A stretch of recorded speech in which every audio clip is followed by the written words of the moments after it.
A critique of female pastors from the Orthodox Christian perspective. From within the tradition of the Orthodox Church, the question of female pastors is approached through Scripture, holy tradition, and the Church's theology of the priesthood. The critique is rooted not in social concerns but in the Church's understanding of sacramental ministry, the created order, and the continuity of apostolic teaching. 1. The nature of the priesthood. In Orthodox theology, the priesthood is not merely a functional job. It is a sacramental participation in the priesthood of Christ himself. The priest stands as a living icon of Christ, who is presented in Scripture as the bridegroom giving himself to the bride, the Church, Ephesians 5 verses 25 to 32. For this reason, the priest symbolizes Christ in a very specific way. The Church understands this symbolic role as something that can be fulfilled only by a man, not due to superiority but because of the theological imagery tied to Christ as the bridegroom.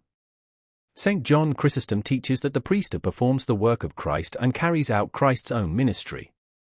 This is not a cultural idea but a theological one.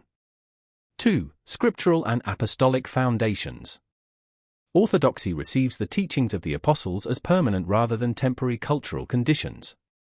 2 biblical passages are especially relevant. 1 Corinthians 14 verses 34 to 35. 1 Timothy 2 verses 11 to 15.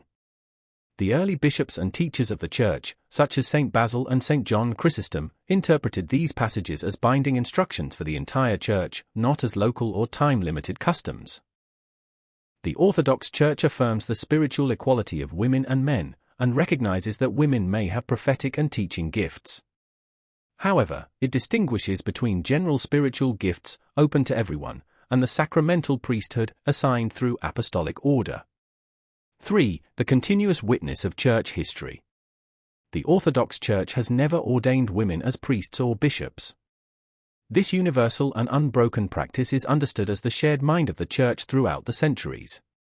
Although the early Church had deaconesses, their role was pastoral and liturgical in a limited sense, especially in ministering to women. They did not serve at the altar, did not bless, and did not lead the Eucharist. Their role is not considered the same as the priesthood. 4. Human nature and symbolism. Orthodox Christianity teaches that the distinction between male and female is part of God's creation, not a social invention. This distinction is not a matter of dignity but of symbolic roles within the life of the Church.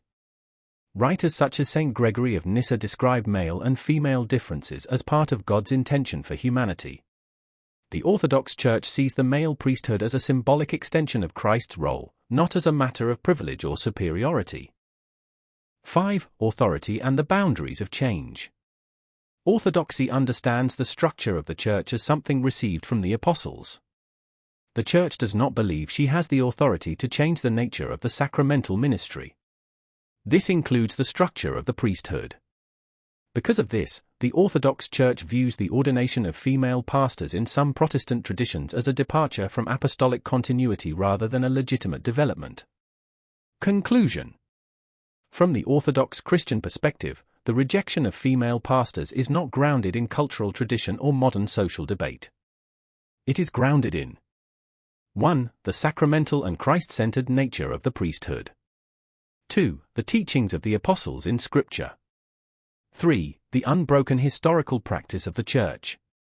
4. The theological understanding of male and female roles. 5. The belief that the Church preserves, rather than redesigns, what she has received.